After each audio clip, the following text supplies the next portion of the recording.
ইয়েমেনের হুতি আন্দোলনের বিরুদ্ধে বিমান হামলা চালিয়ে বড় ধরনের বিপর্যয়ে পড়েছে ইসরায়েল। ইরান সমর্থিত এই সশস্ত্র গোষ্ঠীর শক্তিশালী আকাশ প্রতিরক্ষা ব্যবস্থার মুখোমুখি হয়ে হতবাক হয়ে যায় ইসরায়েলি বিমান বাহিনী। হুতিদের ছোড়া ডজন ডজন ক্ষেপণাস্ত্রের মুখে পড়ে যুদ্ধ বিমানগুলোর বেশ কয়েকটি ফিরে আসতে বাধ্য হয়। সাম্প্রতিক হামলায় ইয়েমেনের হুদাইদা বন্দর, রাসকিসা টার্মিনাল এবং হুদাইদার বিদ্যুৎ কেন্দ্রে আঘাত হানে ইসরায়েলি বাহিনী।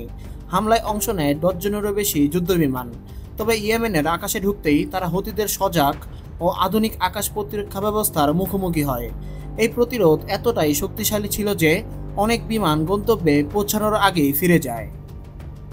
হুতিদের সামরিক মুখপাত্র ইয়াহিয়া সারি জানান, ইসরায়েলি বিমানগুলো ইয়েমেনের আকাশ সীমা লঙ্ঘনের চেষ্টা করলে সঙ্গে সঙ্গে প্রতিরোধ গড়ে তোলা হয়। ইয়েমেনের নিজস্ব প্রযুক্তিতে নির্মিত আকাশ প্রতিরক্ষা ব্যবস্থা এসব বিমানকে বাধা দেয়।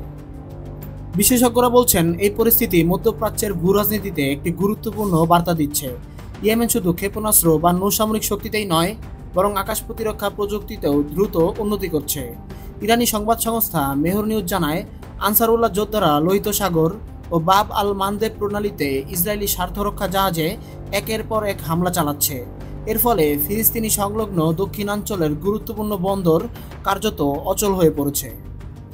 হুতি বাহিনী জানিয়ে এসেছে, গাজা যুদ্ধ শুরুর পর থেকে তারা ফিলিস্তিনি জনগণের অধিকারের প্রশ্নে কোনো আপোষ করবে না। ইসরায়েলের বিরুদ্ধে এই সামরিক পদক্ষেপ তারই বাস্তব প্রতিফলন। পশ্চিমা গোয়েন্দা সংস্থাগুলোর মতে, ইয়েমেনে অস্ত্র উৎপাদনে হুতিরা গোপন টানেল ব্যবহার করে